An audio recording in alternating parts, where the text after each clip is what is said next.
And we are live. Hello folks, welcome to part 28 of Sonadow Play Ace Attorney. Joining me as per usual is my lovely girlfriend IMShadow007. Say hello, hon. Hi! And today we're going to be finishing off Recipe for Turnabout, and then we get on to the real meat and bones of Trials and Tribulations. Also, I want to point out that it's funny we're playing Ace Attorney because October 11th is Phoenix Wright, the character's birthday, and October 12th, yesterday, marks the 20th anniversary of the Ace Attorney franchise. Because remember, the very first Ace Attorney came out in 2001 in Japan on the Game Boy. Game Boy Advance, but yeah. Yeah, so... Yeah, 2001 on the Game Boy Advance. The Ace Attorney series is that old. Yeah, so happy 20th anniversary, Ace Attorney. And also, not really related, but another iconic game is celebrating its 20th anniversary this month. What? The ever so controversial Grand Theft Auto 3. And speaking of more anniversary birthdays, I just found out on Twitter also that Mortal Kombat will be its 30th anniversary, I believe. Jeez. Yes, 30th. A lot of anniversaries this month. Yeah. Yes. Kind of crazy, isn't it? Grand Theft Auto 3 also timed with a new release of remasters of the original trilogy, Grand Theft Auto 3, Vice City, and San Andreas. Now, Rockstar's not said when these remasters are coming out, but I assume it's pretty soon. And Mortal Kombat would be at least 30 years old. So, yeah. Right. Now let's get to the courtroom. My birthday. Yep. And this would be January 8th, 2019, I believe. So yeah. Wow. And wow, on the day of all days, we gotta make sure T. Gray gets convicted. Good morning, Mr. Wright. Good morning, Maggie. So, what do you think is gonna happen today, sir? Yesterday's session didn't go so well and ended on the giant mystery. That's true. And we still haven't solved a single part of it yet. Are you okay, Nick? Huh? Yeah, of course. I saw that little flash of doubt in your eyes. No, that wasn't doubt, that was, determination! What is this, Undertale? I was gonna say, why don't I believe you? It's nearly time, Maggie. You better get going to the defendant's seat. Roger, don't let me down, Mr. Wright. I'm counting on you. By the way, guys, I'm using a new noise removal on OBS, and it reduces the sound of my laptop, but how does my voice sound? Does it sound muffled or anything? Let us know. Hey, pal! Hey, Detective Gumshoe. Quit stressing Maggie out. She doesn't need that. How did you know she was stressed? I was watching through the doorway. Oh. You look like you lost the case already. Show a bit of confidence, will you, pal? Here, maybe this'll help. Huh? Have you taken up aromatherapy too? Not in a million years, pal. Don't tell me that you don't remember this thing. It's the ear medication. Come to think of it, that doesn't look like one of those aromatherapy bottles. This is the small bottle that turned up in Trebian's kitchen a couple of days ago. Wow, look at all these little bottles. Oh, they're aromatherapy oils. He's got so many, they're overflowing onto the floor. Ooh, I must rub the oil all over myself. That feels so good, me. My eyes! My eyes, they burn! Hey, wait a minute. There's one bottle that's different from all the others. Well, what do you know? And it doesn't have a label either. And doesn't smell. We finally got the analysis results back from the lab. So, what is it? Is it the poison? I'm afraid not, pal. It's medication. Medication? Yeah, it's the ear medication, dummy. Yeah, for ears. Topical use only, apparently. For ears? You mean... Yeah, it's the medication Glenn Elk was using for his ruptured eardrum. What was Glenn Elk's ear medication doing in the kitchen? Because Jean Armstrong's a thief? I thought that was already established, Yeah, Phoenix. hello. Blah, blah, blah. Thank you. What about the unidentified fingerprints? Anything on that? Someone screwed up, so they only had time to analyze the contents of the bottle. Another hour and they might have gotten something on the prints, but... That's going to weaken its impact as a piece of evidence. Okay, pal, this is it. Make sure your defense is impregnable today. Got it? No! Today's trial. I'm gonna expose that guy for what he's done. Or my name isn't Phoenix Wright. This is gonna hurt.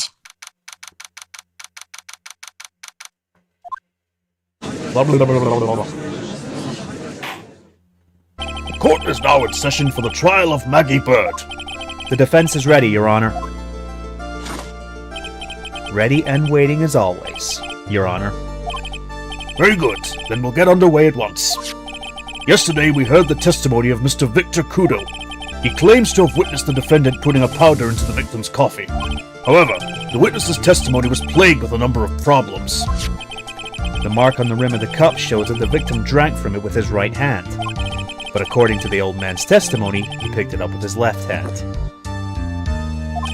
Thank you, Mr. Godot. Furthermore, according to the witness's account, the victim was listening to the radio with an earpiece in his left ear. Yet the victim's left eardrum was ruptured, which made him effectively deaf in that ear.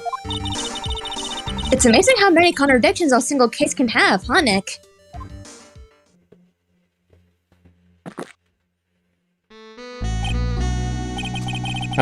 Allow me to enlighten you, Your Honor. The world, you see, keeps turning, and we must turn with it. You've lost me already, Mr. Godot. Don't let the mysteries of yesterday mystify you today. Only losers think like that. You've got to change with the times. That's one of my rules. Are you implying that you've resolved these contradictions? You know the answers to these riddles? Oh, you know the answers to these riddles? The old guy wasn't just throwing seeds in here, he was throwing us off the scent.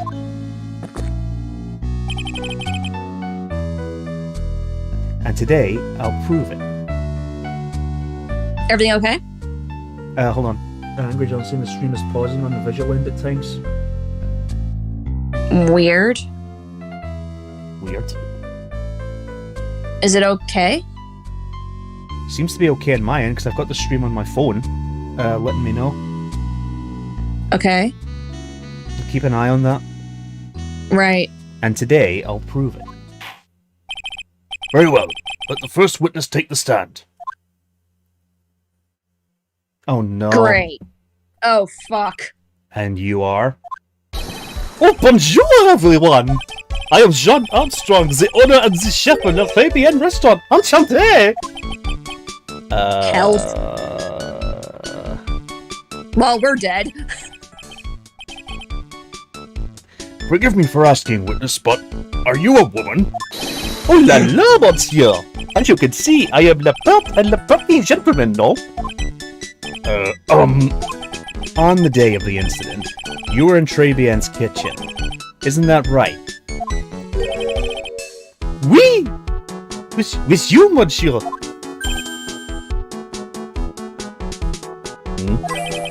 Everything feels light!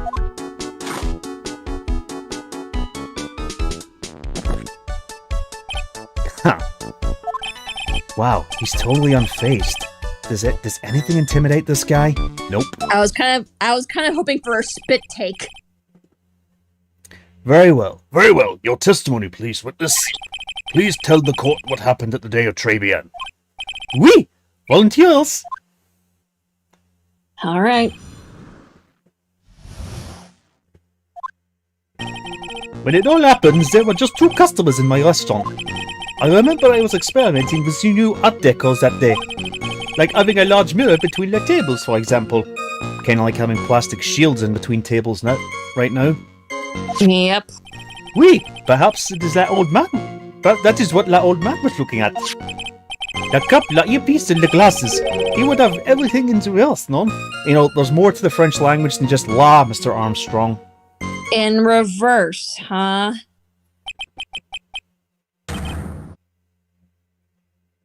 Mirror? Oui, un grand mirror. Le most enormous mirror. Yeah, we'll go to that final statement and present something. And suddenly the mystery disappears. Like I said, the world keeps turning, so roll with it. That would explain the coffee cup and the earpiece conundrum. The mirror would have made everything appear back to front. What the hell? It's way too early in the morning for this to be happening to me. Now then, Mr. Wright, you may begin your cross-examination. Yeah, go to Glenn Elk's profile in the very final statement, because if everything was in reverse, everything would be on the right side, not the left side.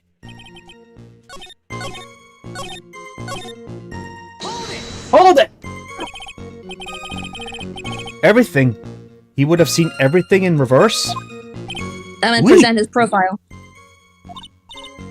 Hey, Nick, we should take a second and think about what the old CA said in his testimony. How did he phrase it again?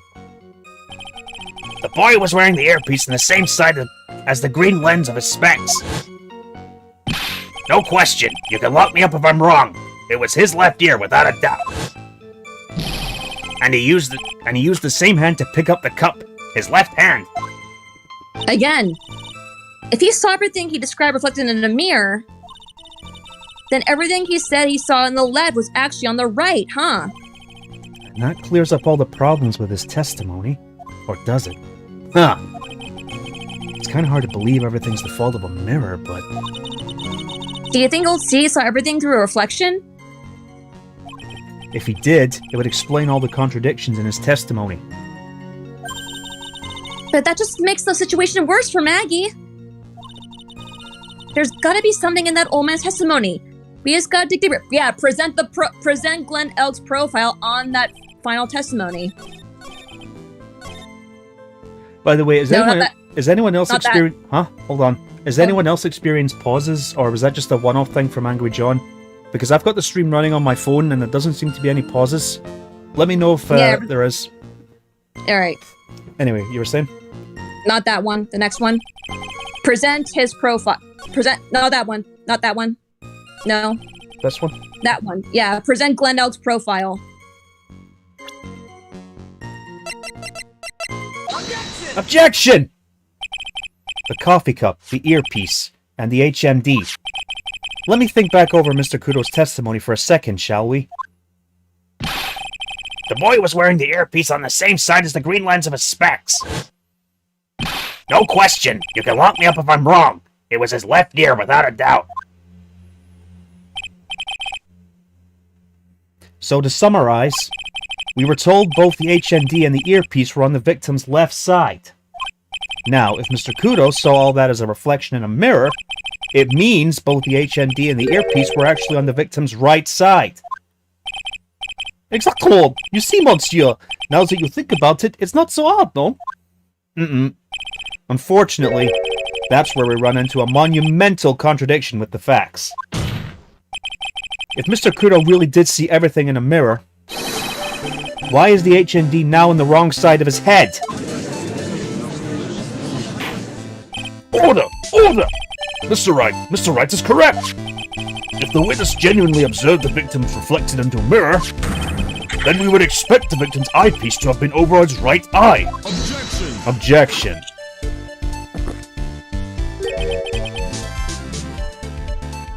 How bitter. Trite, you should have a taste of this bitterness. It'll calm you down in no time. Are we talking about your coffee or something completely different? Yes. Yes. You don't understand the way the witness thinks. How he thinks? You remember this, I presume? The I broke the vase, sorry, apology Mr. Kudo's sworn testimony? Exactly, the old man has one very grievous habit, other than throwing seeds. The more of an impression something makes, the more muddled his hands make it. And what's the most striking thing about Mr. Elg, apart from the fact he stole that scarf from Dragon Ball Z? Clearly it's the victim's eyepiece. And that's my point. The old man strikes again. Mr. Elg's HMD made a big impression on the old man.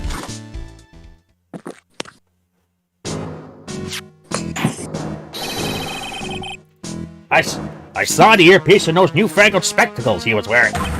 Oh yes, they were both in his left ear. Do you hear? His left ear. Wow, Kudo, that's a good Kudo impression. Yeah, I wonder why. Huh. Well, Trite. Ugh. That's the worst but best impression of Kudo ever. As soon as I say that! Wow, I really thought he was old C for a minute there. Kudo's good. He should be a voice actor. Well, this was his impersonation, and this is Kudo's actual voice. Enough! I must agree that yesterday's witness was irresponsibly rash in much of his testimony. Bad luck, Nick. Looks like the boil of the contradiction you found is just a rash. A mirror can't be beaten by a handful of seeds, nor can it lie. So, what exactly was the old man looking at? Fill us in, Mr. Armstrong. Go on. Tell the court. We're all ears. Never ask Mr. Armstrong to fill anyone in again. Please, no. Oui, I could explain. Please, if you will look at the plans of the restaurant. Please say that instead of law. He's a fake Frenchie. What do you expect? Yeah. Alors, is everyone sitting comfortably? La mirror, it was in the middle of the restaurant, dividing the two halves. There was only one seat from where you could have seen an image of la victim. That was the seat at the table next to la victims. That was where la old man was sitting. After the terrible incident occurred, I moved the mirror so it was not in the way. But naturally, I did not touch anything else. So you said the third statement that the seat and the table were next to the victims, huh? I see no problems with the explanation. We have just heard. That sounded like a bridge Napa, apparently. Hey, Vegeta! We're in a courtroom. Nappa, will you just sit down? Oh my god. I object, Your Honor! Objection! I always wanted to say that. Nappa, I swear I will kill you again. Oh my god. Sit your ass down! Alright. Spoil sport. From the table next to the victims, Mr. Kudo could have seen the victim in the mirror. What a naughty little coquette I am, confusing all the men like this. Don't worry about it. We can keep up, except for the guy breaking in a cold sweat all over there again. Ugh, I hate that guy. You said you didn't touch anything else apart from the mirror.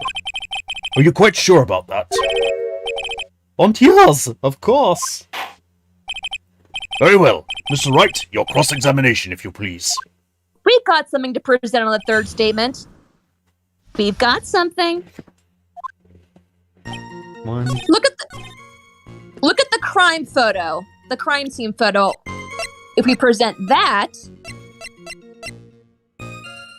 not the floor plan, it's the crime scene photo. This piece of evidence contradicts with the testimony you've heard, Your Honor. The crime photo? Yes, this photo clearly shows something that theoretically should not exist. What on earth do you mean by that, Mr. Wright? Should not exist.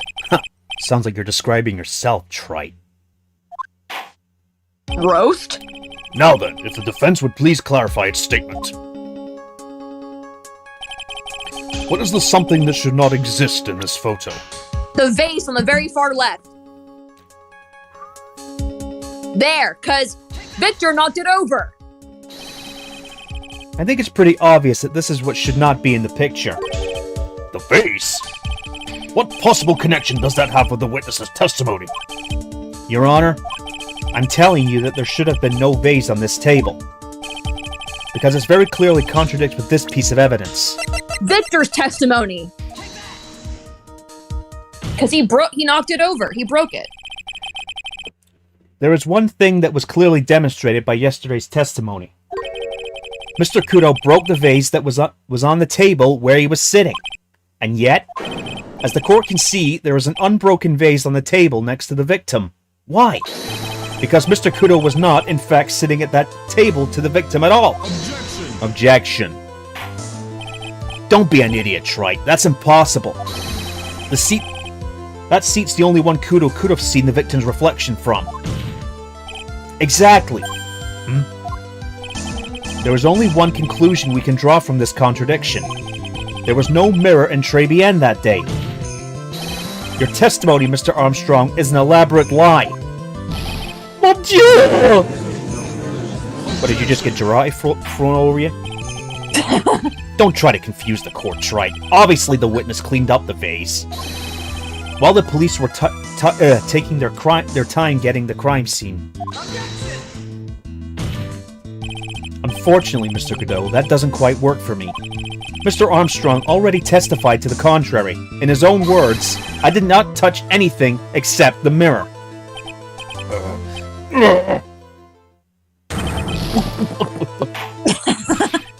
Well, witness, what do you have to say for yourself? Oh, dear. I was right. There was no mirror in the restaurant that day. In light of this revelation, we return back to the original problem. Why did the victim have an earpiece in an ear which he couldn't hear? You only get one shot in life. There's no turning back. If you want to claim that the mirror wasn't there, Trite, then this problem is all yours. How do you explain what the old man saw? If I can answer this, then I'll be that much closer to the truth. I can feel it. Are you going to be okay? Can you really solve this contradiction, Nick? There's more than just one contradiction, Maya. What do you mean? Remember what Maggie told us? There was another man at the victim's table. And there was a sample CD on the victim's table. It all flies in the face of Mr. Kudo's testimony. And I think I know the reason why nothing in this case is adding up. The situation Wishy is we're in the final trial of Case 3. Yes. Well, Mr. Wright, let's hear your answer. Yes, Your Honor. The reason behind all the contradictions in Mr. Kudo's testimony is simple. The victim was a phony! The case is riddled with contradictions. Yet, there's one very simple answer that clears them all up. And what is that? The incident Mr. Kudo witnessed and the incident the victim experienced were two completely different events. What? Yes, the victim that Mr. Kudo saw wasn't Mr. Glenelg at all. It was an imposter, A phony pretending to be Mr. Elk. Obviously, unlike the victim, there was nothing wrong with the imposter's left eardrum. That's how he ended up wearing the earpiece in his left ear by mistake.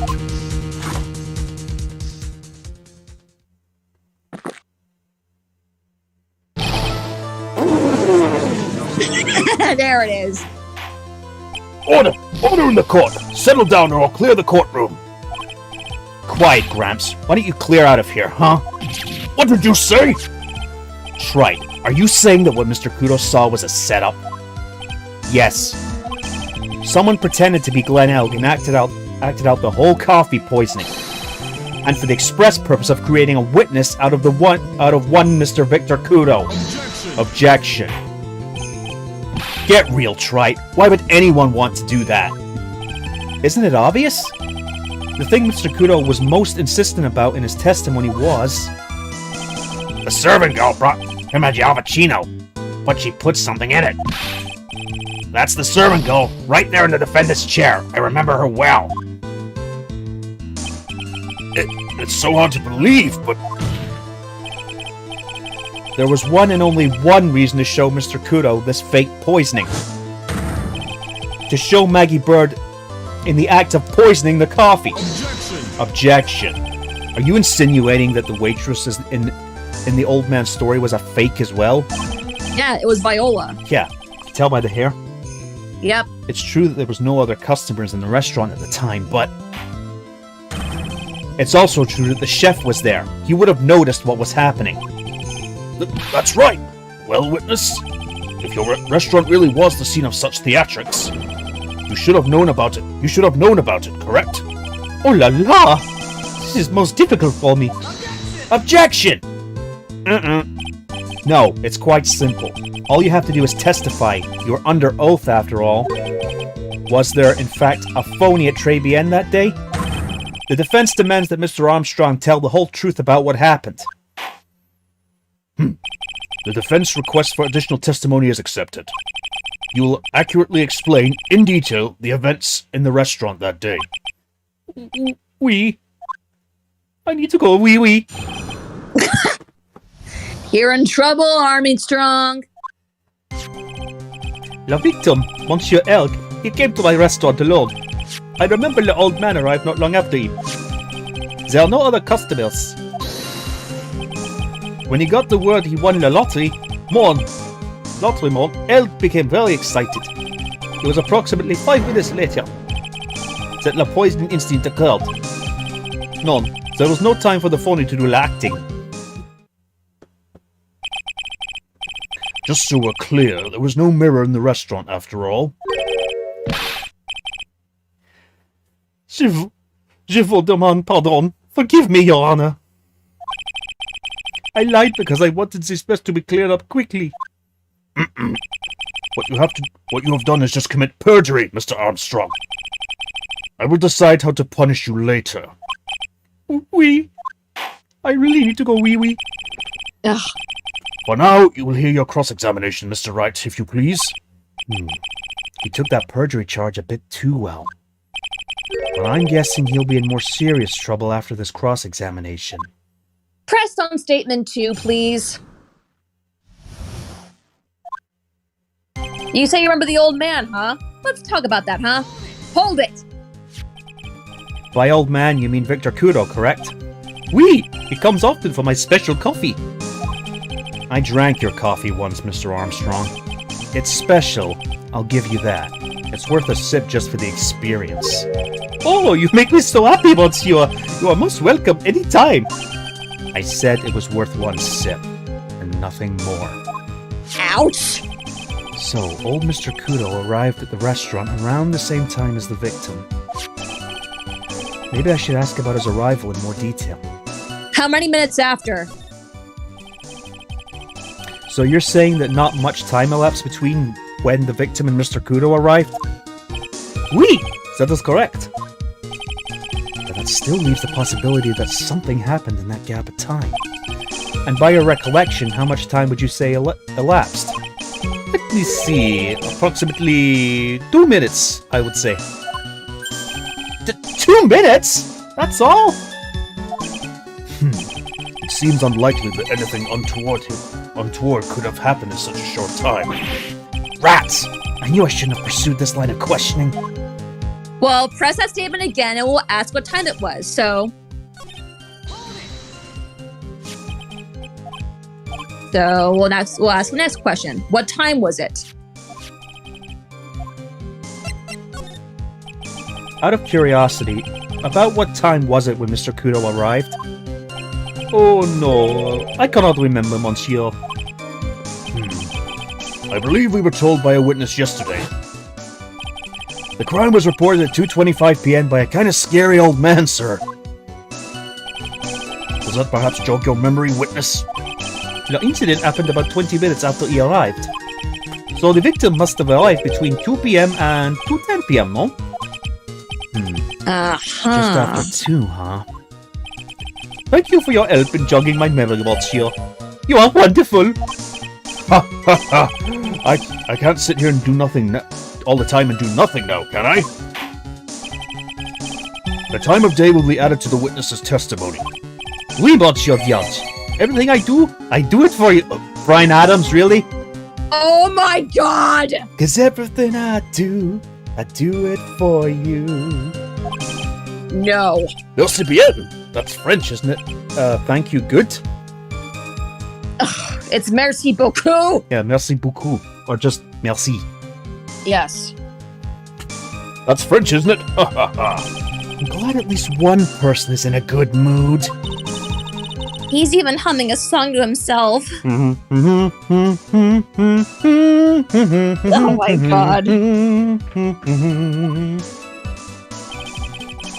You remember the old man... Oh, after 2 p.m., present the radio flyer.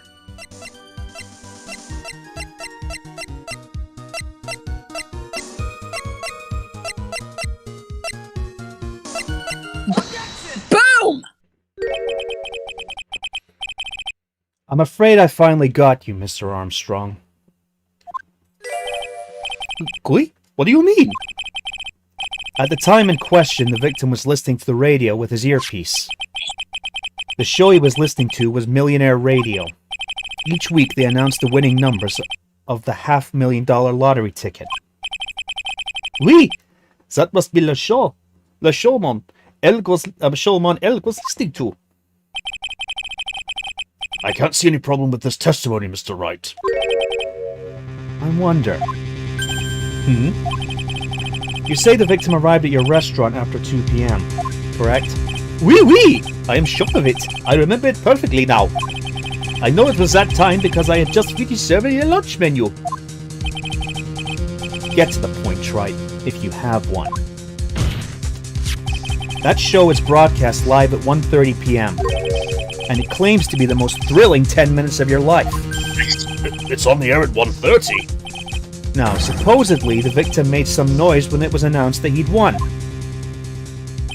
And yet, I don't believe his cry of joy could have occurred after 2 p.m. Because the show had already finished more than 30 minutes earlier by that point in time. The victim, we've been told about, has done nothing but the impossible. Listening to the radio with a ruptured eardrum, catching a show that was already over, there's only one conclusion you can draw from these facts. The victim was an imposter, acting out the poisoning 30 minutes after the real murder. Yes, there were 2 Glen Elgs at Trevienne that day. The real Glen Elg, now dead, having been poisoned by the real killer, and the phony Glen Elg acting out the events for Mr. Kudo to witness. It certainly seems that way. I mean, if that wasn't the case, how would you explain the time discrepancy? Objection. Quite a performance, Trite. You were almost on a roll. But sadly, you lack the rock-hard foundation of rhythm to build your song. What is this? Music Theory 101? Let's recap. According to your imaginative theory, it's now just after 2 p.m. The phony Elg is performing a play for the benefit of Mr. Kudo. How do you explain where the real Glen Elg is? I don't believe I have to spell this out for the court. However, at that time, the real Glen Elg was already dead. That's certainly the obvious conclusion. Objection. Thank you, Tripe. That's exactly what I was hoping you would say. What? Now, I presume you can prove this theory of yours. Can you explain where the missing corpse went to? The missing corpse? According to the old man's testimony, there was only one other customer there. If that customer was the phony Glen Elg, then where did the killer hide the body of the real victim? The prosecution has a valid point, Mr. Wright. If your theory is to stand up to examination by the court, you must provide us with proof by answering the prosecution's question. Where did the killer hide the body? Yes, Your Honor. Kill me! No conjecture, Tripe. Let's hear some facts for once. Show the court a piece of evidence that proves where the body was hidden. Evidence? What's with this intense pressure in here all of a sudden? I thought I had him with the contradiction. But he's turned it all around and backed me into a corner instead. Well, Mr. Wright, the court will now hear the defense's theory on evidence. First, where was the body of the real Mr. L concealed? Inside Très Bien.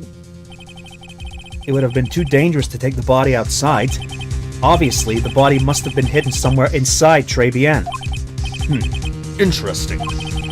But where could a body have been hidden inside a restaurant? Perhaps you would care to show the court on these plans, Mr. Wright? Yes, Your Honor. The exact location the body was concealed inside Très Bien is... the kitchen. The body was hidden here. I see. Nice supposition. Supposition. Never heard that word before. Yeah. Nice Supposition. Nice supposition. But the real question is, can you back it up? Where's the evidence that proves the body was hidden in that location? The small bottle. The itty bitty tiny bottle. Yes, this thing. Boop.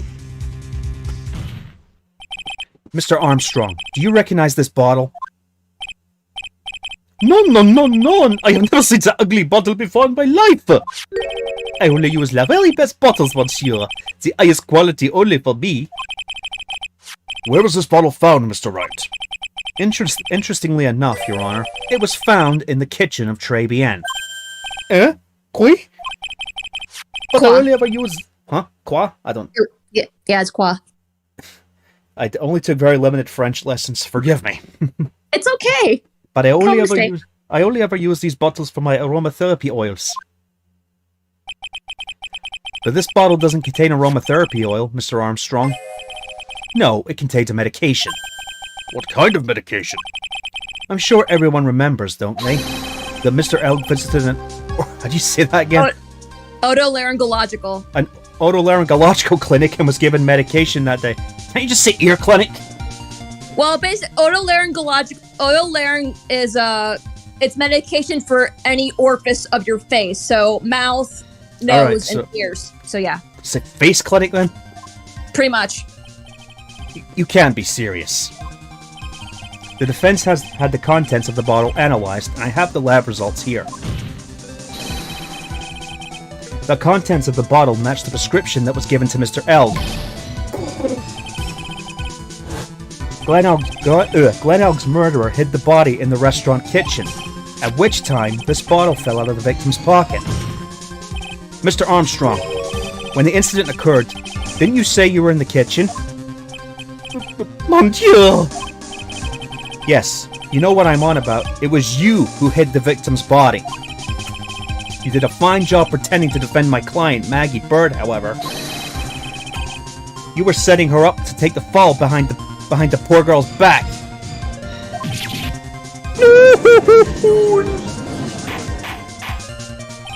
Order! This is an extraordinary development. Witness, did you murder Mr. Glen Elg? Never! I could not do such an honorable thing. Oh, I love this part. Uh-oh.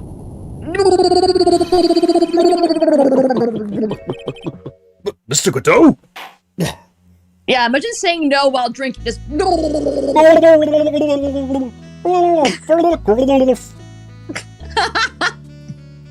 The bitterness. Every time I get lied to, I always down a mug of coffee. That's one of my rules. Do you have the slightest idea how many cups you've had by now? Jesus. Then I like to do the same to the person who lied to me. I like to take them down with my empty cup. Listen up, chef. How about a brand new flavor in your ear, my H-deficient friend? Chef man, pardon! Please, you must hear me out! It is a trap! Listen to me! Por favor! That's Spanish! Listen to me, por favor, suddenly. He's suddenly Spanish. Okay.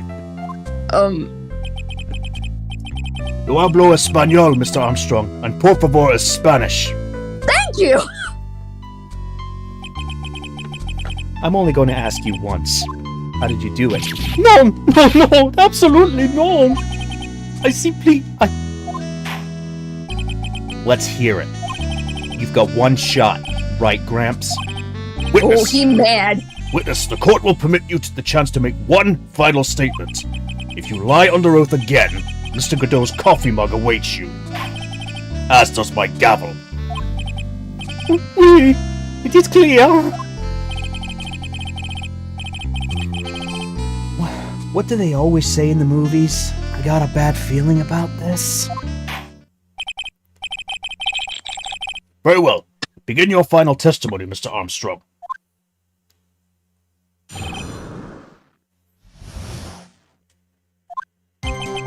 It is true. I eat lavadi in the kitchen. A man forced me to do it. I had no choice. I had to go along with him because there was a reason why I could not refuse. But I did not kill him. I swear it. You must believe me. A man did it and a man forced you. We know who it is. Would you like... Oh yeah, Angry John's quoting that scene in Mr. Bean's Holiday. Would you like milk, sir? Oui. Would you like sugar? No. You speak very good French. Gracias. Oh yeah, that's right. I remember that. I fucking love that movie. That was great. You were forced? By who? I cannot say I will be erased. Oh, we can prove who it is. Let's try a different question then. When Mr. Elk died, was he really the only person at his table? There was...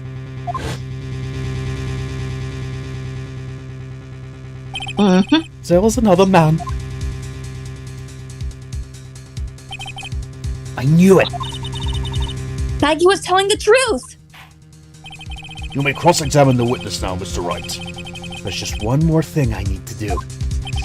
I gotta break this guy and get him to tell us the name of the real killer. Second statement, Furio Tigre.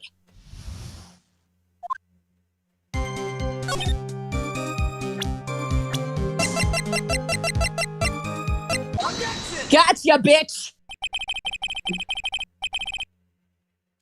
Let's end this dance of Ring Around the Rosie, Mr. Armstrong.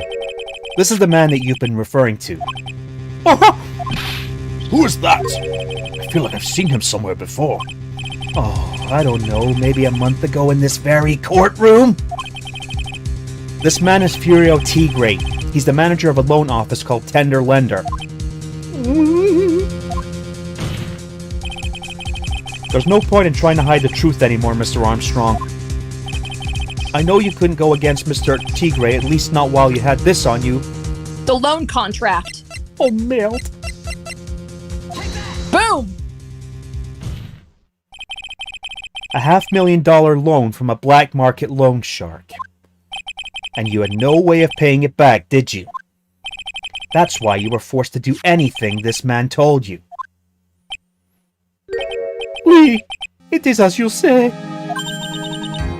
Mr. Armstrong. Le Tiger. He told me he was going to use my restaurant for a business rendezvous. On the day in question, he was meeting the victim to demand that he repay his loan. I don't know why it happened like that. I just did what he told me to do. I had no choice. I carried the body of the inconscient Maggie out of the dining area and into the kitchen. After that, I just tried to forget what I had seen. I think we can now safely say that the man was the man who forced your hand was Furio Tigre.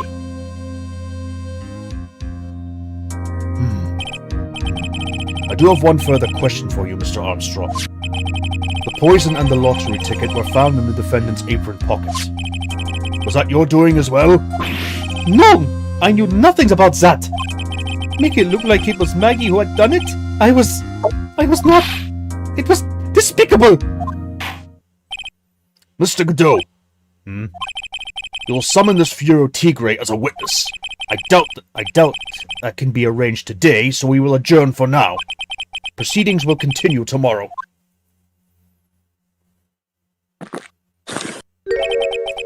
"30 minutes. What? The trial will go on.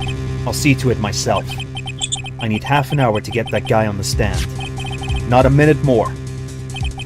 How the... Don't sit back and relax yet, Shrike. No one knows if that chef is really telling the truth or not. This trial could still go either way. Very well. Your request is granted, Mr. Godot. We will resume once Mr. Tigre is ready to take the stand. Until then, court is adjourned for a 30-minute recess.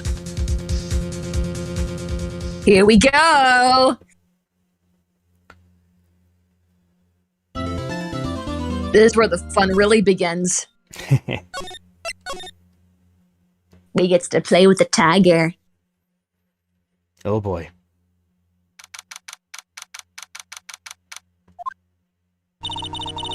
So we're finally going to see the tiger on the stand.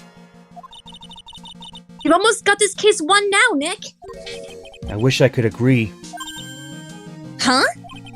When I cross-examined Mr. Armstrong just now, he said he was just doing what the tiger told him to do.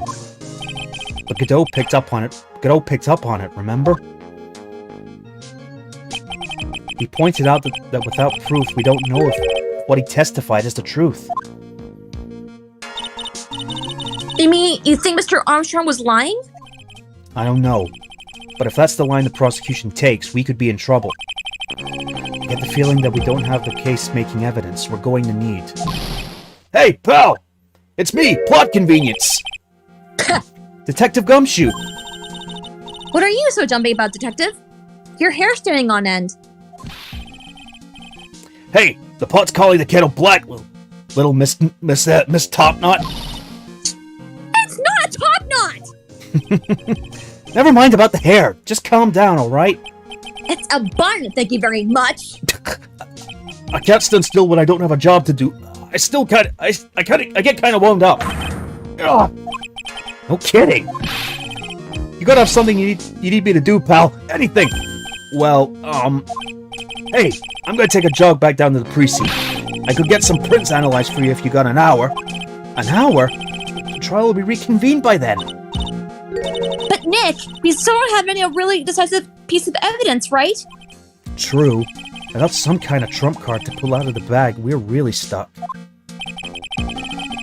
You said you could get some fingerprints analysis done in an hour? You bet! In that case, would you mind checking the prints on this for me? The bottle. Oh, wait. If you're going back to the station anyway, could you find out whose prints are on this? Oh, hey, that's the small bottle I gave back to you this morning, right? Yeah, I think it's time we solve the mystery of who the prints on it belong to. Sure thing, pal. Actually, that's been gnawing at me too. Here you go. Thank you. Okay, I'll get this off to the lab right away. Just make sure you don't lose the case before I get back. This is pretty much the final showdown, I guess. It's time to separate the phonies from the real guys. Okay, this is gonna be hard. Hard but funny. Court will now reconvene. Mr. Godot, did you find this Furio Tigre? I even tamed him for you. It was a 3-cup job. No problem. Tamed him? The guy's name may be Furio Tigre, but come on! He's pretty lively. Be careful. He still bites. Very well. Please show Mr. Tigre to the stand.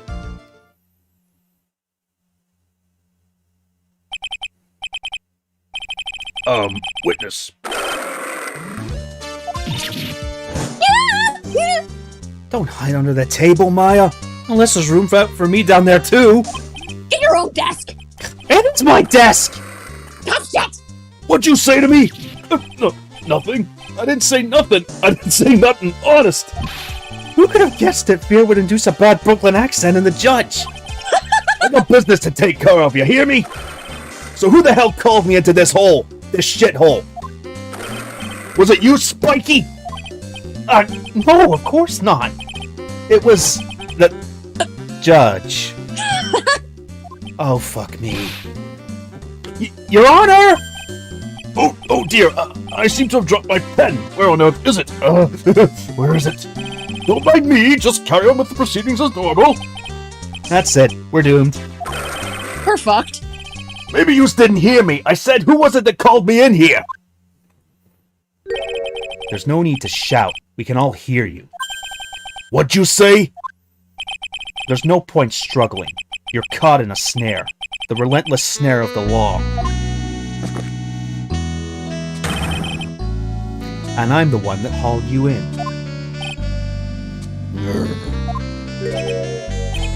Too cool. Don't let him get the better of you, Nick. Will you come out from under there? No. Let's start with the basics. You know about the incident in question, correct? Incident? I don't know nothing about no stinking incident, masked boy. You mean you didn't attend the previous trial of Maggie Bird? Maggie who? I got more important things to do than watch courtroom dramas. Of course. Well, perhaps you could give us your testimony then. Please? Please tell us about what you did on the day of the murder. Oh, where is that pen? Phoenix Wright. You was the one who set this up, didn't you? You's gonna regret the day you ruffled the tiger's fur. You hear what I'm saying? Maybe I should have brought a diaper with me today. Get a grip, Nick. Says you, who's hiding under the frickin' desk. Shut up. This is so good. I don't know nothing about no murder. I was tied up with business in December last year. Spent all my time in the office. I got whales lined up to borrow cash from Tender Lender every single day. You just want to check my alibi? Just ask Violetta. At least I found my pen. Yeah, totally. Very well then, Mr. Wright. Your cross-examination. I just shit myself. What is it? Please refrain. Please, witness, if you could refrain from shouting out like that. Oh, where is that pen? I know the kind of games that guys in the blue play. That lowlife ain't no lawyer. He just punches away at stupid details till he wins. Lowlife? Me? Listen up, Smarty. Every time you ask me something that doesn't relate to this case, I'm gonna bill you $50,000. And you's gonna borrow the cash from me. That's one loan contract I refuse to sign. I don't think I ain't gonna hurt when you tangle with the tiger.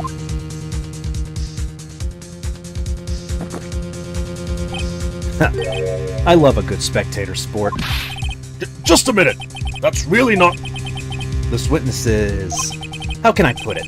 A hungry tiger roaming the urban jungle. Get on his bad side and he'll bite everyone's head off. Yours too. Very well. I have no choice but to impose a penalty system here. You's better be listening. I said I got business to take care of. Big business. If I don't split now, I ain't gonna catch my bus. You have a scooter. The court will impose a penalty for any irrelevant pressing of witness testimony. Keep that in mind as you begin your cross-examination, Mr. Wright. Yes, Your Honor. Somebody please kill me. You can do it, Nick! I will kick your face if you don't come out from under there. Fuck you! Not in the courtroom. Come out from under there already, would you, Maya? No! Press statement 2. Remember, statement 2! Are you sure about that? We're talking about 1 month ago, you know. You see these teeth? That's how sharp my secretary is. Sharp? Is he talking about Viola Cadaverini? She writes everything in my scheduler. December, mainly in the office. That's what it says, so that's where I was. That seems like a rather, sketchy schedule. Oh, be good! There he goes again. What the tiger did all December isn't the issue. What's important is what he was doing on the day of the murder, so now what? Press harder. What you want? If you wouldn't mind going into a bit more detail... Objection. This is a dead end, right, and you know it. Remember the rules. Objection! Ow, Nick! Well, get out from the goddamn desk! No! No, it's essential that we establish the witness's alibi accurately. I agree. The victim was killed on December 3rd. Were you in the office that day too? Maybe yous ain't listening. Of course I was. I never set foot outside. I had meetings all day with a bunch of cats wanting to do business with me.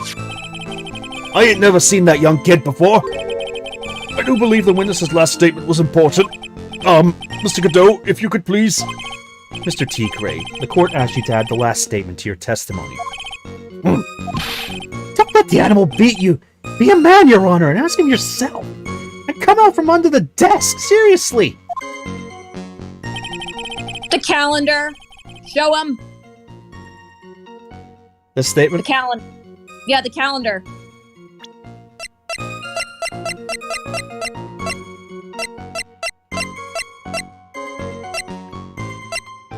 The calendar. Oh, yeah. Mr. T. Gray, you claim you didn't know Mr. Glenn Elk, but it appears that Mr. Elk knew you. What? Mr. Elk left this little note on his calendar. Meet with the tiger, and the date, December 3rd. December 3rd? That's the day of the murder. Ow, Nick! Well, get out of the goddamn desk, like I said. No! So, Mr. T. Gray, I submit that you did indeed know one Mr. Glenn Elk. Because on the very day of the incident, you met with him.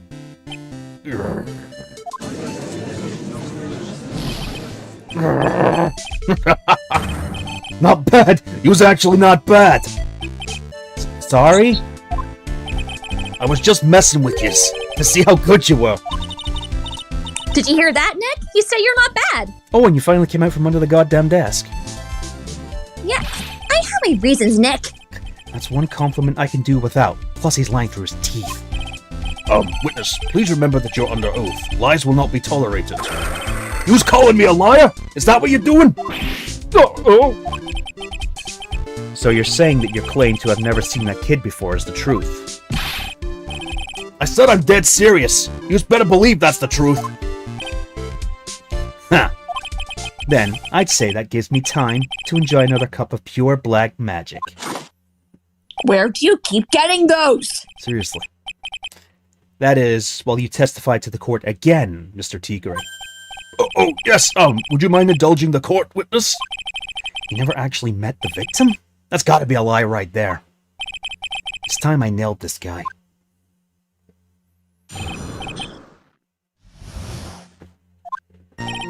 I ain't no liar. I never met Glenn Elk. There was some lame guy with that name, though, wanted to borrow some cash off me. I set up a meeting with the guy at my office, Tender Lender. I waited around for him, but he ain't ever showed. I ain't never been to that Trebien joint, is here? You've never been at Trebien. We have evidence that you have been there. I see. That all seems perfectly logical. You had arranged to meet the victim, but he didn't show up. I've heard that's pretty hard to keep. I heard that it's pretty hard to keep appointments when you're dead. Very well, you may begin your cross-examination, Mr. Wright. Yes, Your Honor. Didn't I tell yous I got a big deal going down today? I ain't gonna make my bus now. I'm gonna have to take the express train. That bill's going straight to you. Right. You have a scooter. The Trey BN matches. Statement 5.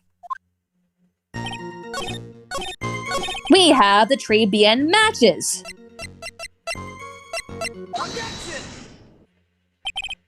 Mr. Tigray, is there something you'd like to tell the court about these matches? Matches? What you was talking about? We found them in your office at Tender Lender. They're from that restaurant. If you've really never been to Trey BN before, what was a book of what was a book of the restaurant's matches doing on your desk? You's been snooping around in my stuff now too, wise guy? What are you, my ball and chain? Ain't no broad controlling me. Order! Order! Well, witness, I think it's time you started telling us the truth, don't you?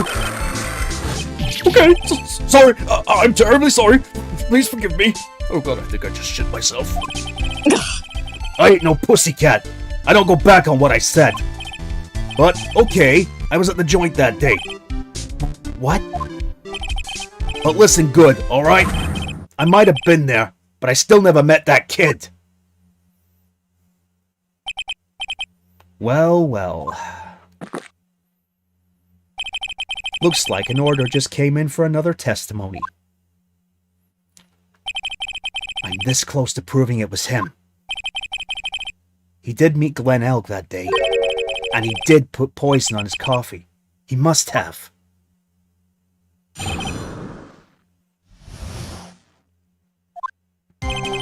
I was supposed to meet with that kid at the restaurant that afternoon. When I opened the door to the joint, I saw one ugly scene. The guy was laid out over the table, stiff as concrete. I figured if the place wasn't hot already, it was gonna be, so I split. I heard the cops' sirens on my way out, and I went straight back to my office. The guy was laid out over the table stiff as concrete, huh? I see. You didn't actually meet with him in the end, then. Well, Mr. Wright, your cross-examination, please. Yes, Your Honor. Hold it! If I wait around here any longer, I ain't even gonna make the normal express. No more stupid questions. Huh. No problem. Anytime Tripe presses you on something irrelevant, I'll see he pays a penalty. Mr. Godot, that's my job! Your job is to slam that little hammer of yours and call a guilty verdict. So do it.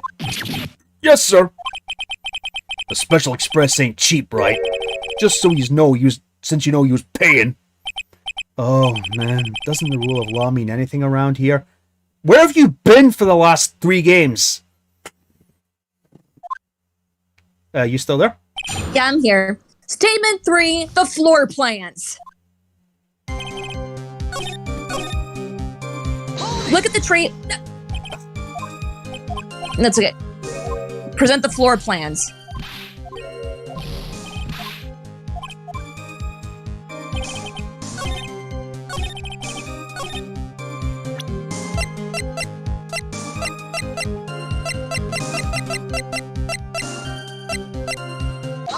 Boom!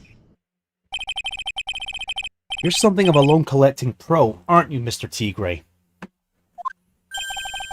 No one escapes the tiger's clutches. Well, I'm something of a lie detecting pro. Huh? And no one escapes the Phoenix's clutches. I think it's time we got something straight. What's this, Tripe? A new line of irrelevant questioning? These are the floor plans of the crime scene. You say you were standing at the entrance, Mr. Tigray. From there, your field of vision would have been covered an area something like this. Indeed, the witness would have had a clear view of the victim's seat. Isn't that what I just said? I saw the back of the kid's head. Unfortunately for you, that is not possible. If the court would think back, you'll remember that between each of the tables is a tall partition. What? That's true! Now look at the plans again. The truth is painfully obvious. From the entrance, the field of vision of any customer walking in ends here.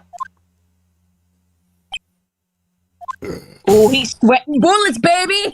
So, from the entrance of Très Bien, you couldn't have seen the victim's seat.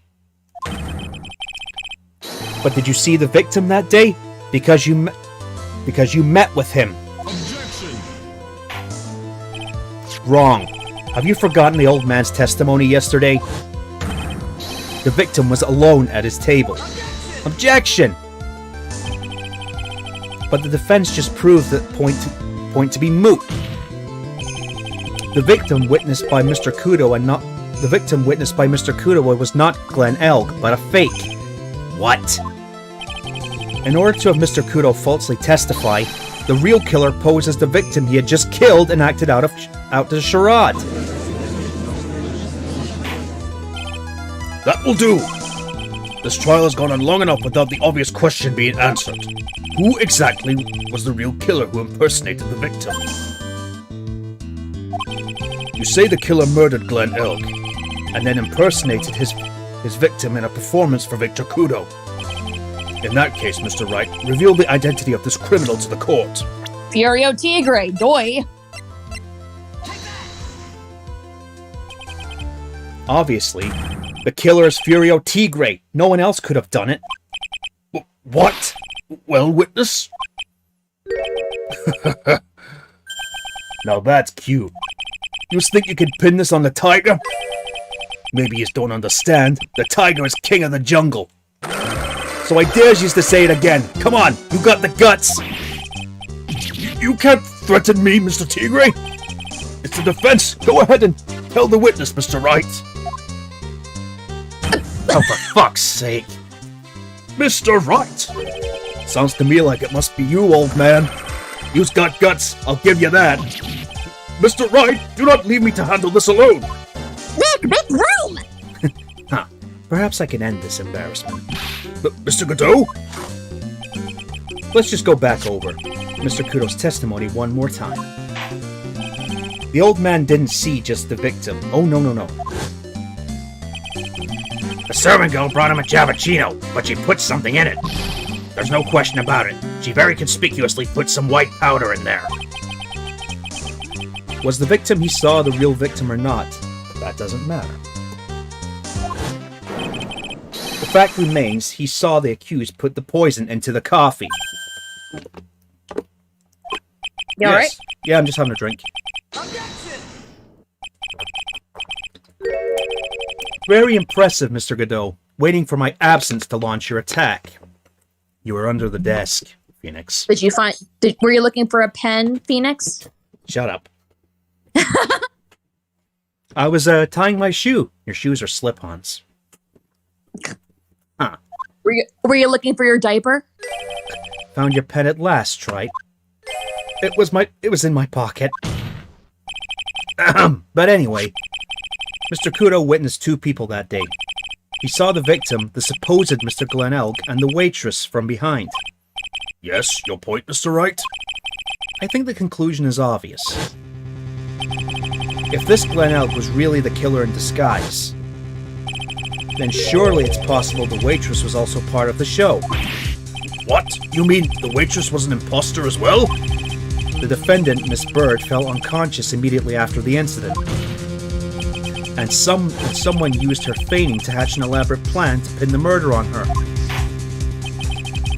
Who on earth was it? Who was this waitress that Mr. Kudo witnessed? Viola Cadaverini. Who is this woman? Her name is Viola Cadaverini. She's an employee of of Tender Lender. He was making a big mistake. You know who Violetta's grandfather is? You better be going home in an armored truck tonight if you know what I mean. Stop shaking, Nick! Where was I? Yes, the defendant, Miss Bird.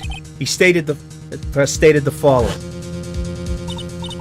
Well, when I took the coffee over to the victim's table, it's true there was another customer in the restaurant. she was sort of creepy. And she had a kind of cackling laugh.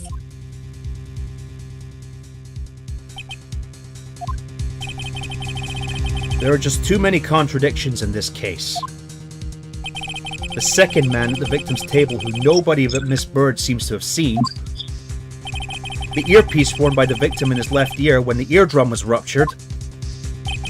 And the radio show he was supposedly listening to half an hour after it was over. There is only one logical explanation that clears up all these contradictions. The whole incident took place twice, once for real and once for show. And Mr. Furio Tigre, the only person who could have committed the crime, is you.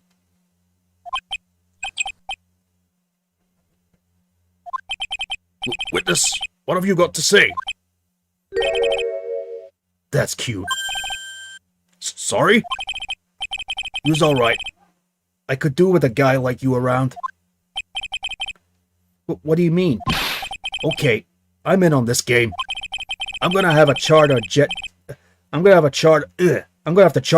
to get to my meeting now, but I'm gonna give you one more thing to think about before I go. Something to think about?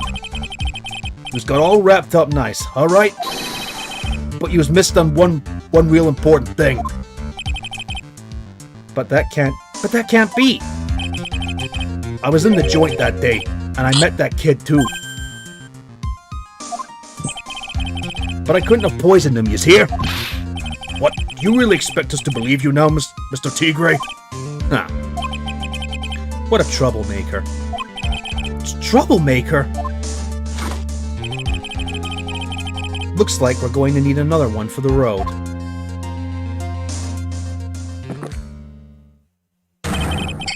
One more steaming cup of hot testimony. Indeed. Witness, you will explain yourself to the court. I will give you one more chance to testify. What happened that day at Trebien between yourself and the victim?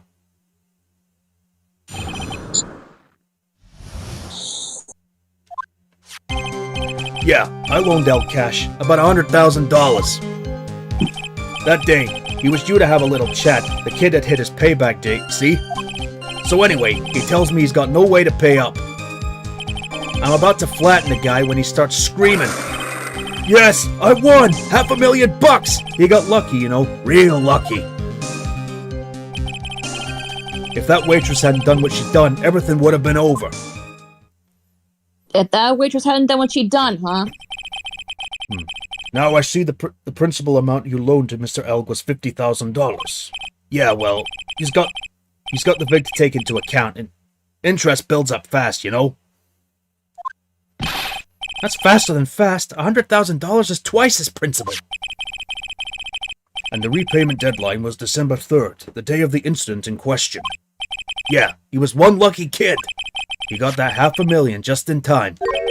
So I ain't having no reason to kill the kid. And if I ain't got no motive, you ain't got no case. Really? His motive? He has to have one, but what is it? Press on the final statement, if you please. If the waitress hadn't done what she did? The waitress, you mean? The girl with the glasses in the defendant's chair. Who else could I mean? If she hadn't gotten in the way, things would have been bada bing, bada boom, over and done with. Maybe I should push a little on this. Ask how things could have been. What do you mean things would have been over and done with?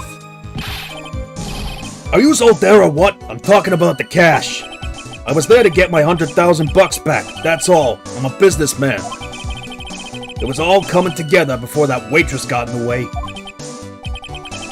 As far as I can tell from the witness's testimony, other than recouping his loan, Mr. Tigre had no motive for killing the victim. Witness, you will amend your testimony to reflect what you just said. The tiger's motive, huh? The MC Bomber!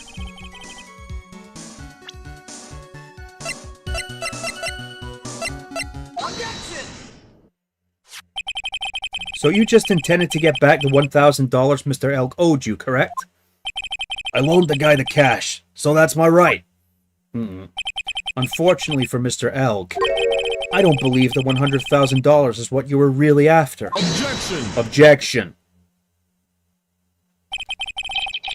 What are you getting at, Trite? Well, what else would a moneylender be after other than money?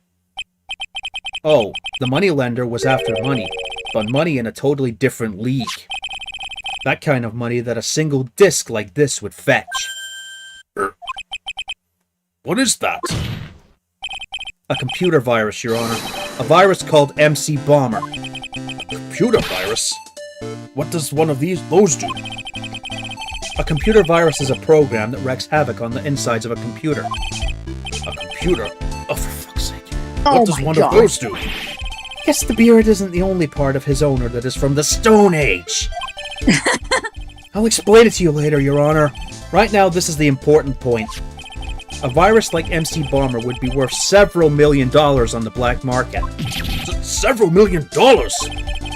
Lending money with no hope of ever seeing repayment would normally be bad for business.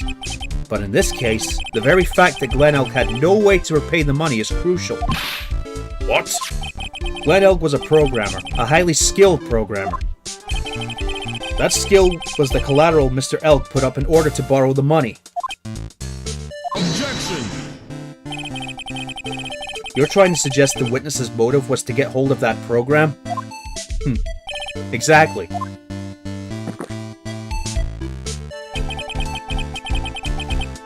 The witness may have poor fashion sense, but he is by no means an idiot, right?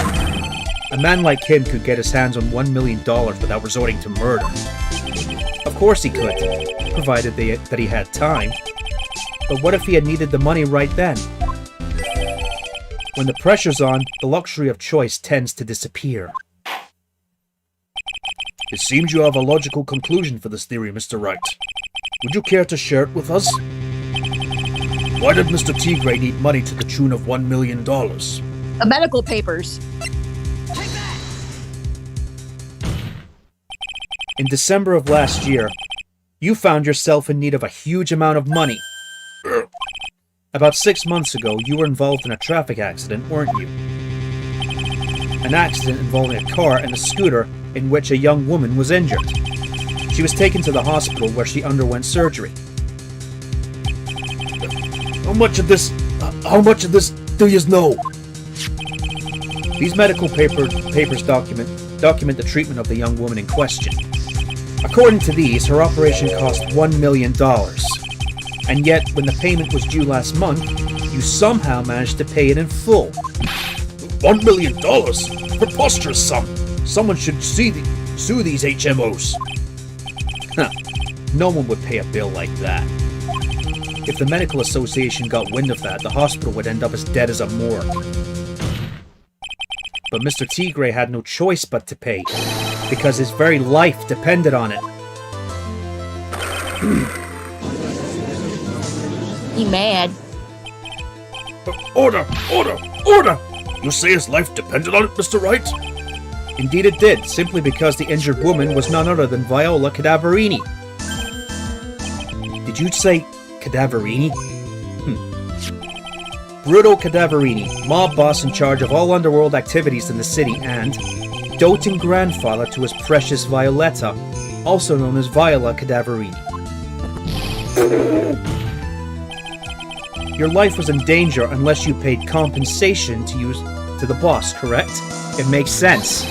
You were desperate to acquire the $1 million Bruto Cadaverini demanded of you. So desperate, in fact, that you decided to sacrifice Glen Elk's life to pay your debt.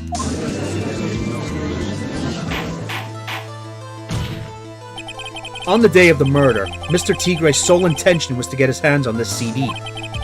Glen Elk had no way of paying back the $100,000, and Mr. Tigray knew it. But then a miracle happened. The kind that Mr. Tigray would prefer to say never happened, but he can't, and neither can I. The lottery win? Exactly. At the 11th hour, Mr. Elk won $500,000 on the lottery, which left Mr. Tigray with no way of getting his hands on the all-important CD. At least, no legitimate way.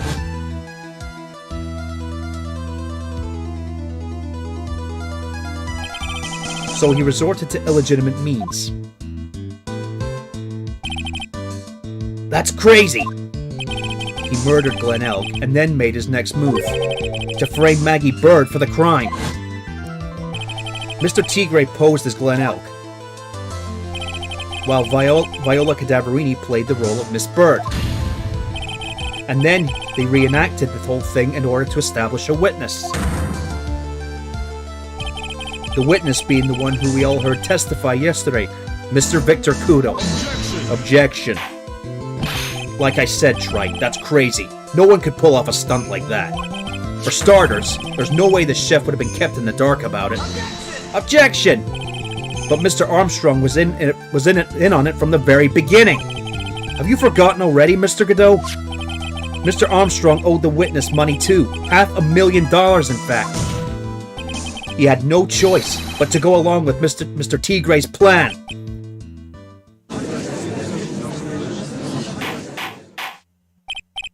Order! Order! Oh. You put on a good show, Spiky. If you want to stay alive in the loan shark business, you gotta be careful. You saying I dressed up like a kid, created a witness and framed someone? If I did something crazy like that, I'd leave a trail as bright as my shirt. I ain't dumb enough to do something sloppy like that. I agree. You do? Despite your appearance, you are very careful. That's why you took one more precaution. One more trick to make sure Miss Bird had no way out. What? Another one, Mr. Wright? Interesting. Why don't you fill us all in, Trite? What was the trick you say Mr. Tigre performed to frame the accused? The paper badge.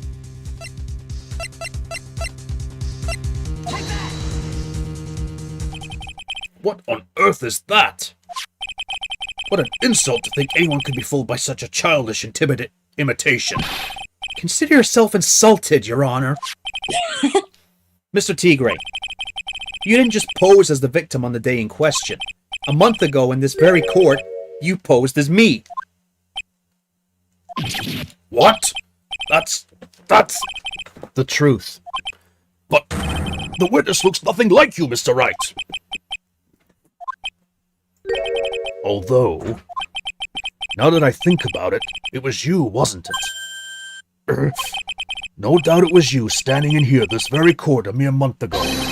The Phoenix Wright put up the most disreputable, shabby defense I have ever seen.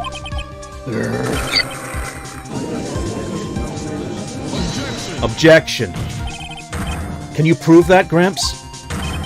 Prove the attorney who represented the accused here a month ago was this man. Are you prepared to take the stand and testify that it was him? Hey, forget about it, yeah? I wouldn't do something like that. Not me. You made a mistake, right? It was someone else, huh? Objection! Have you no pride, sir? Objection. This isn't a matter of pride. In case you didn't know, Trite, here in court, we deal with people's lives. Mr. Godot is right. Your Honor?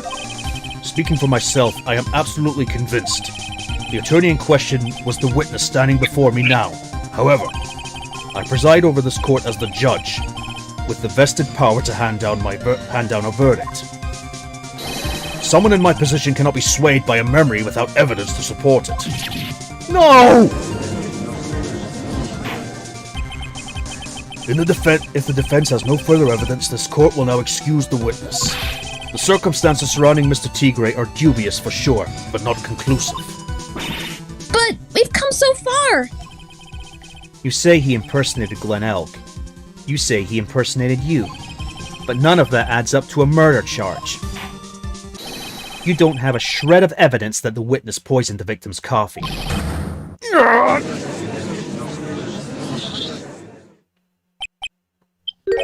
Huh. Sucks to be you, right? Don't mess with a tiger, or you're gonna get mauled. You've got that? All we managed to do here was chase him around a bit. But I was so close to getting him to admit his own guilt. Huh. Looks like I won't be needing a refill. If I just had one more piece of evidence. One more piece of evidence, and maybe I could get Maggie off the hook. This witness's cross-examination is over. You are free to go, Mr. Tigre. Hold it, pal! Gumshoe! Your Honor, sir! Wait! Detective! Detective Gumshoe! Sorry I took so long, pal. I staked everything on this. My badge, the works. So here it is. My heart's counting on this too. What is it, Detective? Isn't it obvious, pal? It's the final, decisive piece of evidence. What?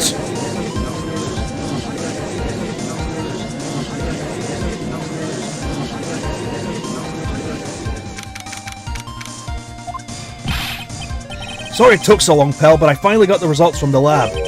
The results? About the prints, pal, from this medicine bottle. Oh, so do you know who the prince belong to now? Do you think I'm some kind of hack detective? Of course I know. So tell us. So the tigers, right? I knew it. You bet. Clear as crystal, all over the bottle. They're Furo Tigre's paw prints, all right. That's great. We've got him now, Nick. What's wrong with you? You've hardly said a word since Detective Gumshoe got here. He's laid everything on the line for us, Nick. I know. Look, I'm sorry. This is kind of hard to say, but it really doesn't make any difference whose prints are on that bottle now. Huh? What? Why not? What we need to produce at this stage in the trial is irrefutable evidence that the tiger put poison in Glen Elk's coffee. He's already admitted that he met the victim. The fact that his prints are on this bottle, that really doesn't make any difference now. I knew it. Great. No matter how hard I try, I'm never any use. Hey, don't be so hard on yourself. This was our last chance to help Maggie. And I've been working on some useless piece of evidence the whole time.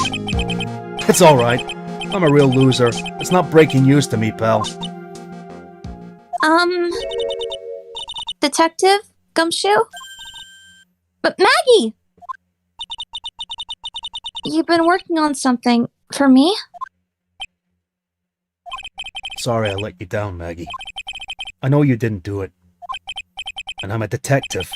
We're supposed to be able to prove stuff like that. I'm really sorry. I'll get out of your hair now. Detective Gumshoe, wait! He's gone. Isn't there anything we can do now, Nick? I wish there was. Gumshoe worked so hard to get that evidence. If only there was some way I could use it. Well, I know how we're gonna use it. Oh, yes, we know. And this is my favorite part of the trial. Mr. Wright. Yes, Your Honor? I granted you a recess so you could prepare this decisive evidence you've discovered. Yes. Don't keep us all in suspense, Trite. Show us. Naturally, we can assume it's evidence that will actually stand up in court, can't we? Think, Phoenix. Don't let Gumshoe's hard work go to waste. How much more of my time are you gonna waste? I ain't been to no court before. But yous lawyers sure know how to blow things out of proportion. No doubt, given the nature of the evidence, it will speak for itself. Nevertheless, you will talk us through it, Mr. Wright. Well, I know I can't prove anything new with this evidence. I'm really backed into a corner here. But maybe if he thinks he's got me beat, he'll let his guard down a bit. Don't keep us waiting any longer, Mr. Wright. Present this final, decisive piece of evidence to the court. A small bottle. This is the defense's final piece of evidence. Isn't that the victim's? Your Honor, naturally, the court is already aware of the contents of this bottle. However, interesting new information has come to light. We have clearly identified some fingerprints on it. Fingerprints belonging to you, Mr. T. Gray. What? But, Mr. Wright, what conclusion are you hoping to draw from this new information? Everyone in here knows what this bottle contains. Except one man. One person in this courtroom who should theoretically be in the dark. My prints are on that pansy-looking bottle? Is that what you're saying? Well, what the hell's in it anyway? A phony trial, a phony lawyer, and phony clues. Everything about this case has been phony. Seems like the perfect excuse for some phony evidence. Mr. T. Gray, this is a decisive piece of evidence that will prove your guilt. Why? Because it contains... Potassium cyanide. This bottle contains potassium cyanide. Potassium cyanide? The poison used to murder Mr. Elg, Your Honor. The victim's killer used this very bottle. And on this bottle, Mr. T. Gray, we found your fingerprints. Well, how do you explain that? You was making a good clown, you know that? What? You ain't never gonna get this to stick. You was just making me laugh now. You think a cheap bluff like that's gonna fool the tiger? A bluff? I can see straight through you, Phoenix Wright. That ain't the bottle with the cyanide in it. No. This is the bottle we found traces of the poison in. Don't mess with the tiger. You're gonna get ripped to shreds. The cyanide bottle was brown and it was made of glass. That cheap piece of trash don't look nothing like it. Nicely done, you fucking idiot. Gotcha, bitch. Even Godot's like, ah, shit. Nice way to incriminate yourself. Got him. Dumbass. At last. What? Why's everyone gone quiet? I said that bottle... Oh, shit. Is this the bottle you're referring to? Yeah, that's it. That's the bottle the cyanide was in. But yous ain't gonna find my prints on that bottle. Don't let that cozy-looking soot fool you, people. That lawyer's just playing games. Tell him, Mr. Prosecutor. Tell that guy where to go. You still haven't figured it out? Do you realize what you just said? You stupid fuck. What I said? What did I just say? You were summoned to this court for the first time earlier today. If you really had nothing to do with the murder, you shouldn't have known all the little details. For instance, you shouldn't have known that this what kind of bottle the potassium cyanide was in. But just now, you slipped up in front of every single person in this courtroom. You described the exact bottle used by the killer to hold the poison. Yous don't know who you's messing with. I'm the Tiger. I control millions of dollars on the black market. Yous think I'm just gonna let some jumped-up suit get the better of me? Sure, the last piece of evidence was phony. But that's just what you deserve. The phony trial with a phony lawyer. It was all played out by you, the biggest phony of all. Uh-oh. Rar. Gotcha, bitch!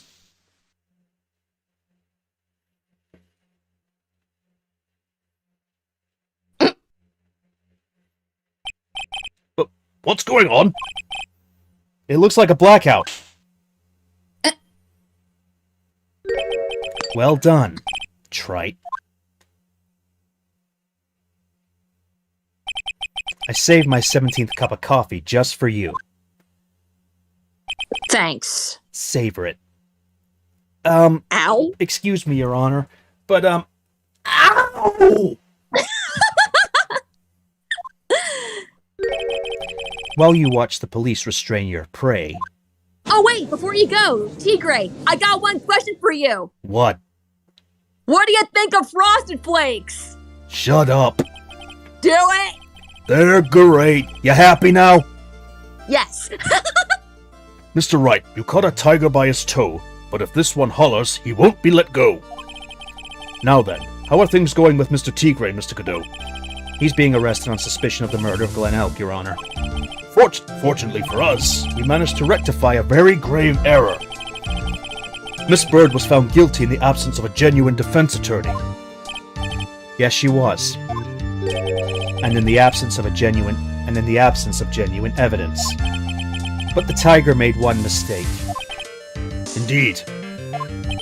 We very nearly got away with everything it wasn't for that one slip of the tongue. Piero Tigre is truly a frightening criminal. Huh. The truly frightening one is that defense attorney over there. Godot. What can we say except you're welcome? Well, I am now in a position to deliver my verdict. This court finds the defendant, Maggie Bird, guilty as fuck! Hey. Yay! That is all. The court is adjourned.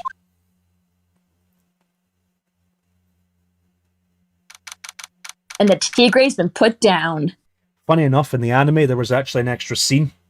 Where With when Fierio Tigre and Viola meet up, and then Viola said, "The Cadaverinis, we always get our payback."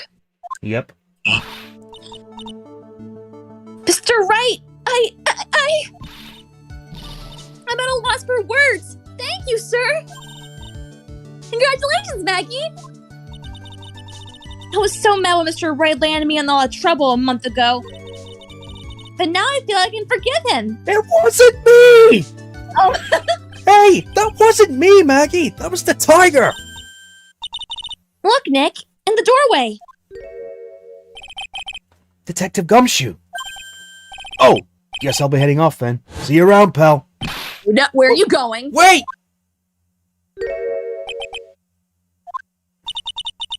Detective Gumshoe. Oh, yeah, congratulations, Maggie. Thanks.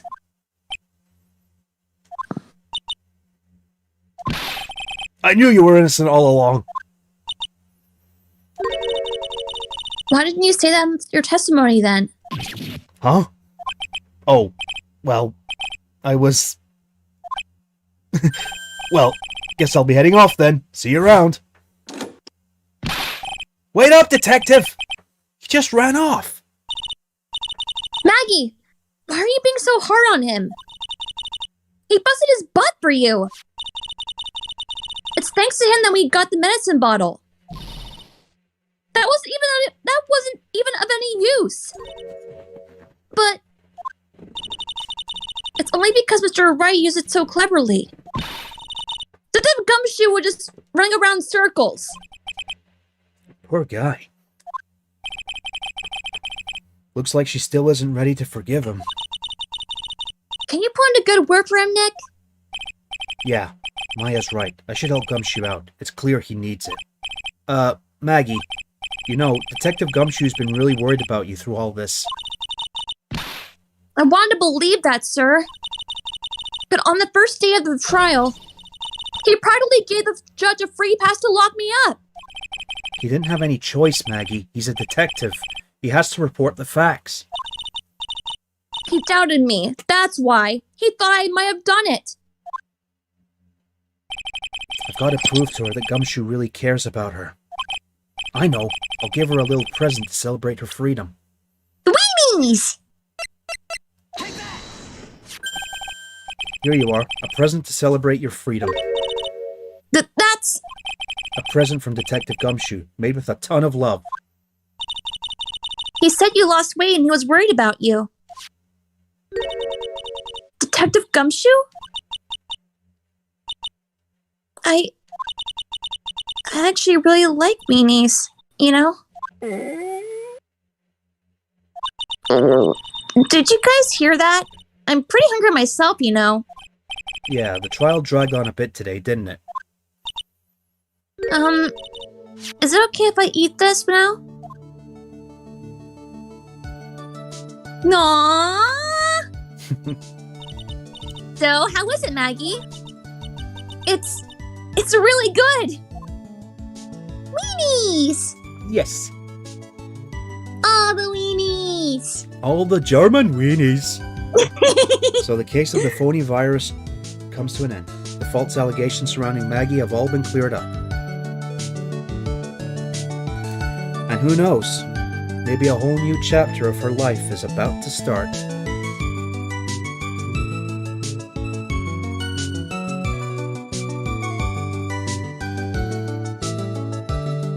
We did it! Yes, we did.